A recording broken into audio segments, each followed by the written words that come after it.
Bonsoir à tous, je suis ravi de vous retrouver pour une nouvelle émission de Lundi Sport. Regardez ce qui vous attend, sommaire. Ce week-end avait lieu dans tout le pays des manifestations sportives dans le cadre de l'initiative Rallumer la flamme, célébrant les 10 ans des Jeux Pacifiques NC 2011. À Koné, le comité régional de boxe de Nouvelle-Calédonie, alliant démonstration pour les petits jusqu'au combat amateur, était organisé. Je reçois Christophe Dabin, président du CTOS de Nouvelle-Calédonie, pour parler de cet événement. Nous lui demanderons bien sûr quelles sont les mesures qui seront prises après les annonces du gouvernement que l'on attend à 19h. Un petit point également sur nos cagous d'ailleurs. Les Jeux paralympiques sont terminés. On y reviendra avec cette belle médaille au cou de Pierre Fairbank et du cyclisme avec de bonnes nouvelles de Florian Barquette. Christophe, bonsoir. Bonsoir Adrien. Bonsoir. Alors, beaucoup de manifestations sportives, comme j'ai dit dans les titres, ce week-end pour rallumer la flamme. Beaucoup étaient prévus également cette semaine. À quoi on peut s'attendre si la décision était prise de confiner de nouveau le pays ? Si c'est décidé ce soir que le pays est confiné, il va falloir que nous on réfléchisse, mais il est clair et certain que l'ensemble des manifestations qui étaient prévues cette semaine vont être reportées, suspendues, et on attendra un petit peu de voir quelle est la situation pour voir comment on reprend les activités à la suite de cette nouvelle crise sanitaire. D'accord, le but c'est pas d'annuler, mais c'est de reprendre après ? Oui, c'est vrai que déjà, il faut voir le temps que le confinement sera donc effectif. Et à partir de ce moment-là, on verra, nous, de quelle manière on va agir. Mais il est hors de question pour l'instant, par rapport au travail qui a été mis en place depuis plusieurs semaines, voire plusieurs mois, d'annuler la manifestation, plutôt de voir à quel moment on va pouvoir reporter surtout cet anniversaire qu'on avait prévu le 11 septembre. Alors justement, cet anniversaire, il a commencé notamment fort ce week-end. On a vu Joémie, la mascotte de NC 2011 de partout. Alors quel est le but justement de toutes ces manifestations ? Tout d'abord, au-delà du simple anniversaire de NC 2011, ce que l'on a voulu, nous, à tout prix, c'est promouvoir le sport sous toutes ses formes et surtout mettre en avant le sport dans le cadre de la promotion des Jeux de Paris 24. C'est pour ça que depuis samedi 28, de nombreuses manifestations sont organisées. Ça peut être des compétitions, ça peut être des portes ouvertes, ça peut être des démonstrations, tout simplement pour montrer un petit peu ce que c'est que le sport et pour permettre à n'importe quelle personne, qu'elle soit jeune, qu'elle soit plus âgée, de venir voir et de pouvoir pratiquer une activité sportive. Vraiment, l'objectif, c'est de promouvoir la pratique du sport sous toutes ses formes. Ok, alors justement, dans le même état d'esprit, j'aimerais qu'on écoute justement à ce sujet, Nicolas. Marto Reggio, c'est le président du comité régional de boxe de Nouvelle-Calédonie, avec qui son équipe a monté un gala de boxe sur Koné samedi pour justement rallumer la flamme. On l'écoute. Alors aujourd'hui, on s'est associé à l'invitation, on a répondu favorablement à l'invitation du CTOS pour le lancement de la campagne Paris 2024 et l'anniversaire de NC 2011. Donc, on a décidé de créer un événement délocalisé, en l'occurrence sur Koné, pour proposer un bel événement de boxe qui permettra de faire dispenser des initiations, de faire des démonstrations et aussi et surtout de faire une compétition de boxe éducative et de boxe amateur. Ok. Voilà, le président il met bien l'accent sur l'éducation. Tu en as parlé, c'est également le but, rallumer la flamme, mais également passer par la base pour avoir une base solide de sportifs. Naturellement, parce qu'on voit toujours le sport comme quelque chose de performance, mais pour arriver à de la performance, il faut avant tout qu'il y ait un travail de fond et au niveau donc de l'ensemble de la position qui soit mené. Donc on est bien dans une découverte, on est bien dans un rôle éducatif, on est bien dans la pratique d'une activité sportive avant d'arriver à ce qu'on appelle bien souvent la compétition. Alors, retour à NC 2011, les Jeux, ils ont amené extrêmement de joie autour du sport. Et toi, qu'est-ce que tu en retiens personnellement ? Alors moi, à l'époque, pour les Jeux de NC 2011, j'étais en charge du village des Jeux, donc au niveau de l'université. On a vécu pendant ces 15 jours, mais surtout avant, tous ces moments de cohésion et surtout un moment de partage avec toute la population calédonienne, parce que quand il y a eu le parcours de la flamme, ça a été une unité totale du pays derrière cette flamme, derrière ces Jeux, et on a vécu quelque chose d'exceptionnel. Ok, au niveau sportif, qu'est-ce que tu en retiens ? C'est vrai qu'en étant chez nous, il était tout à fait normal que nos sportifs se donnent au maximum. Et on a gagné, je veux dire, les Jeux haut la main. Mais au-delà de l'aspect simplement sportif, ce qu'il faut retenir, c'est qu'à chaque fois que des Jeux ont été organisés en Nouvelle-Calédonie, que ce soit en 66, que ce soit en 87 ou alors là en 2011, on a toujours réussi à ce qu'on puisse construire des infrastructures sportives. Et ces infrastructures sportives sont des infrastructures qui vont servir à de nombreuses générations. Quand on regarde que le stade de Magenta a été construit en 66 et qu'on l'utilise aujourd'hui, c'est ça aussi qui fait la force et ce qui fait surtout le fait qu'on puisse et qu'on doive organiser des Jeux chez nous. Alors Christophe, tu me fais mes transitions assez facilement. Justement, j'aimerais qu'on écoute à ce sujet Patrick Robert, c'est le 2e adjoint à la mairie de Koné, sur justement ce qu'apportent les Jeux et l'organisation de ces Jeux pour une mairie. On l'écoute. En 2011, il y avait eu des événements ici à Koné, et les travaux en particulier, donc 400 millions de travaux pour faire le stade Yoshida et les terrains de tennis. Et quand le comité est revenu nous voir il y a 2 mois pour faire un événement, on a dit OK. C'était un bel effort déjà du pays, avec la flamme qui avait circulé de mairie en mairie. On avait fait une course de témoins. On avait pris le témoin, nous, par exemple, à Vaud. On l'avait amené à Point-Bout. En travaux, bien sûr, on a récupéré un magnifique stade et les terrains de tennis. Et puis, ça fait vivre le sport. Voilà, comme tu l'as dit, les Jeux, ce sont des financements réalisés en faveur du sport. Au niveau des ligues, des clubs, pour permettre vraiment d'avoir un développement de l'activité sportive.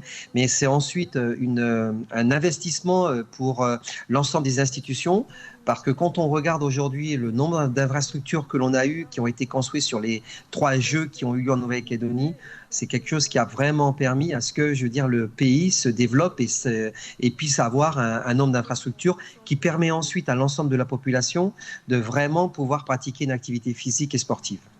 Alors tu viens de le dire, les Jeux Pacifiques ont eu lieu 3 fois en Nouvelle-Calédonie depuis leur création en 1963. Alors à quand la 4e ? Alors, tout d'abord, on va attendre de voir quel est exactement le pays qui va recevoir. Donc, en 2023, ça sera les îles Salomon. On va savoir à la fin de l'année, lors de l'Assemblée générale, de savoir quel est le pays qui va organiser les Jeux donc, de 2027. Après, on sait très bien qu'organiser des Jeux, c'est un financement qu'il faut trouver.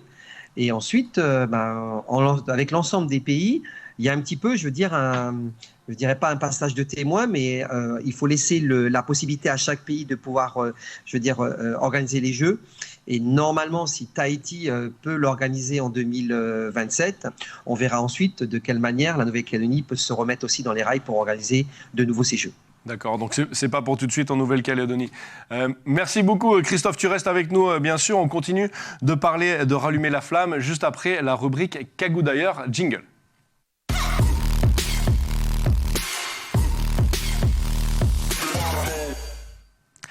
La rubrique Kagou d'ailleurs, je vous la présente ce soir. Alors on va parler d'handisport des Jeux paralympiques de Tokyo et de cyclisme également. Alors en handisport, les Jeux paralympiques sont désormais terminés avec Pierre Ferbank qui a eu une très belle médaille de bronze autour du cou. Vous la voyez, c'est sur le 800 mètres, sa dernière course à laquelle il a participé. Je vous rappelle qu'il a participé au 100, au 400 et au 800 mètres. Une très belle médaille pour le Kagou de 50 ans, je vous rappelle, pour sa 6e participation aux Jeux paralympiques, une 9e médaille pour lui.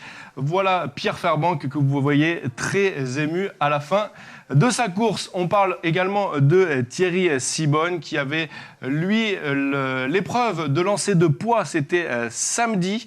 Il a terminé 8e de cette épreuve, 4e participation pour Thierry Sibonne aux Jeux paralympiques, qui n'a pu malheureusement glaner 2 médailles.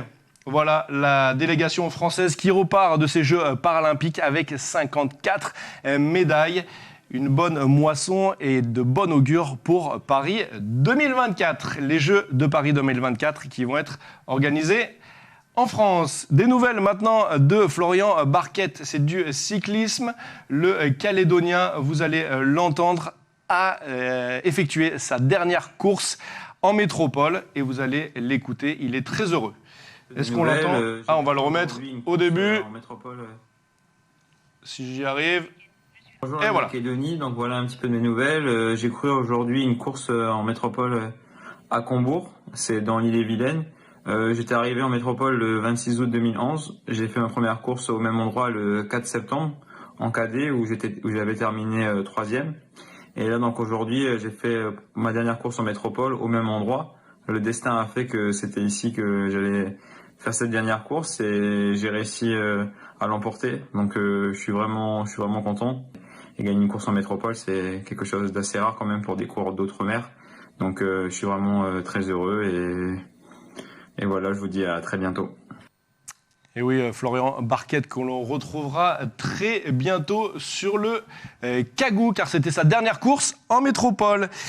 Retour à Rallumer la Flamme, retour avec Christophe Dabin, tu l'as dit, l'événement Rallumer la Flamme, c'est également pour viser Paris 2024. Est-ce que Paris 2024, c'est un objectif pour les sportifs calédoniens ? Je pense que par rapport à ce qu'on vient de voir, Adrien, je crois qu'on peut féliciter encore une fois nos athlètes qui ont participé aux Jeux Olympiques, mais surtout encore notre Pierre Fairbank, national, qui est encore une fois national, qui remporte encore une fois une médaille. Et je crois que dans son idée, c'est vraiment ensuite de partir, je pense, sur Paris 2024. Et c'est vrai que là, par rapport aux sportifs que l'on a, on a de fortes chances de pouvoir encore avoir sur Paris 2024 encore des sportifs calédoniens qui participeront. Ok. La Nouvelle-Calédonie est terre des Jeux 2024. Qu'est-ce que ça signifie ? Alors quand Paris 2024, le comité organisateur a décidé de faire ces jeux et quand ils ont eu, je veux dire, le passage de témoins, ils ont souhaité que ces jeux soient les jeux des territoires. Même si on n'aura pas de manifestation en Nouvelle-Calédonie, ce qui est important, c'est qu'ils veulent que l'ensemble des départements, des territoires ultramarins puissent organiser des manifestations qui permettent de mettre à l'honneur et de lancer cette flamme, la même flamme que Pacific Attitude, en vue de ces Jeux. Et quand on est et ils ont proposé à l'ensemble donc des collectivités, des institutions, de pouvoir être agréés terre des Jeux. Et c'est ce que le CTOS est aujourd'hui, comme c'est le cas ensuite des communes du Mont d'Or, de Dimbéa et de La Foix et de la province sud. Donc être labellisé terre des Jeux, ça permet de pouvoir mener des actions dans le cadre de Paris 2024. D'accord. Et ça permet aussi de pouvoir participer à des projets qui permettent de remporter des financements. D'accord, très bien. Alors est-ce que avoir des Kagou au JO à Paris 2024, et il y a des épreuves d'ailleurs qui vont se faire à Tahiti, chez nos voisins tahitiens, en surf notamment. Tout à fait, oui. Est-ce que l'objectif, c'est d'avoir des Kagou pour le CTOS à ces Jeux ? Combien il y en aura ? Dis-nous tout, Christophe. Ouais. Alors, au-delà de ce que le CTOS souhaite, je pense que c'est la population calédonienne qui, une fois de plus, sera mise en avant, la Nouvelle-Calédonie. Parce qu'aujourd'hui, on a en planche à voile, on a Thomas Goyard qui a remporté cette médaille d'argent, mais avec un nouveau support pour Paris 2024, on sait très bien qu'il va y avoir une compétition entre Thomas et son frère Nicolas. Quand on voit les performances de Maxime va sans doute être au niveau de la natation l'athlète, le nageur qui va sans doute être peut-être celui qui va mener la délégation en natation. Ensuite, nous avons un jeune donc au niveau du javelot, Félicé Vahaï-Sosaya, qui a remporté dernièrement des récompenses au Pure de France. Donc, je pense que s'il continue sur sa lancée, il pourra y être. Et puis, au niveau des sports co, il nous reste qu'on appelle ça les filles en rugby, il nous reste les garçons en rugby. Et surtout, on a en handball, quand on voit un petit peu ce que les handballeurs féminins ont pu remporter au jeu, on a la jeune Suzanne Wadjoka. Donc, c'est vrai qu'aujourd'hui, on a un certain nombre d'athlètes calédoniens qui sont préparés et qui peuvent y aller. Et puis c'est vrai que si on continue, on a Alexis Mathieu en judo, on a Emery Gali en escrime. Donc c'est vrai qu'aujourd'hui, on a un certain nombre d'athlètes calédoniens qui sont, on va dire, en voie de préparation pour ces Jeux, sans oublier ensuite tous nos sportifs paralympiques. Et sans oublier non plus Laurent Caléja, le Calédonien qui est coach, manager général de Teddy Riner. Alors en parlant des Jeux de Paris 2024, l'organisation a sorti une vidéo de promotion mêlant des personnes en situation d'handicap et d'autres pas. Je te propose un extrait.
Une vidéo magnifique avec une chorégraphie de Sadek Beraba. Une vidéo magnifique, n'est-ce pas ? Ouais, c'est vrai que là, les vidéos qui sortent au fur et à mesure pour Paris 2024 sont des vidéos qui sont exceptionnelles et surtout à chaque fois qui portent un message. Et là, le message de celle-ci, c'est bien de dire qu'on a des sportifs qui sont valides, des sportifs qui sont, en situation de handicap.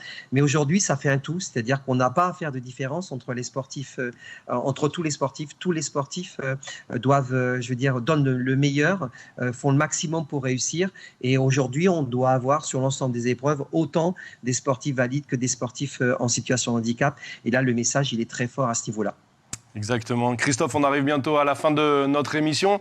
On ne va pas se quitter sans évoquer l'événement qui devait avoir lieu samedi, le 11 septembre, à l'Arène de Païta. Rassemblement de tous les anciens qui ont participé à l'organisation, au bénévolat, autour de ces Jeux du Pacifique en 2011. Alors, qu'est-ce qui va se passer pour cet événement du 11 septembre ? C'est vrai que même si encore on n'a pas eu d'informations officielles, mais on a bien le sentiment qu'on va être obligé de suspendre et de reporter cette manifestation du 11 septembre. L'avantage que l'on a aujourd'hui, c'est que nous allons recevoir le drapeau des Jeux de Paris 2024. Et à ce titre-là, il nous a été demandé de faire pour le 10 octobre 2021, donc un dimanche, faire que la Nouvelle-Calédonie soit la capitale des Jeux olympiques et des Jeux paralympiques.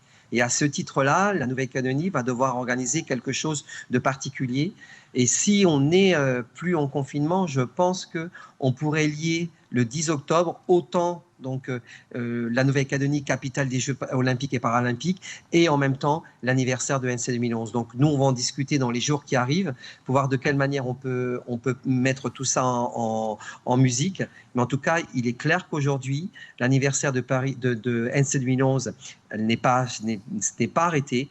On garde ça dans nos têtes, on garde ça dans nos cœurs pour que l'on puisse l'organiser le plus rapidement possible. Ok, c'est une très bonne nouvelle. En tout cas, on espère que d'ici là, tout sera débloqué pour nous. Merci beaucoup, Christophe, d'avoir été présent avec nous. Merci de t'être rendu disponible.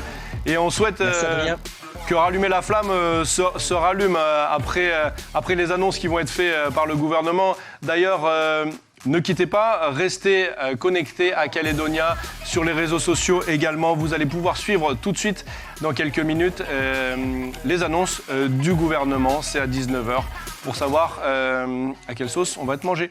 Voilà, bonne soirée à tout le monde. Tata!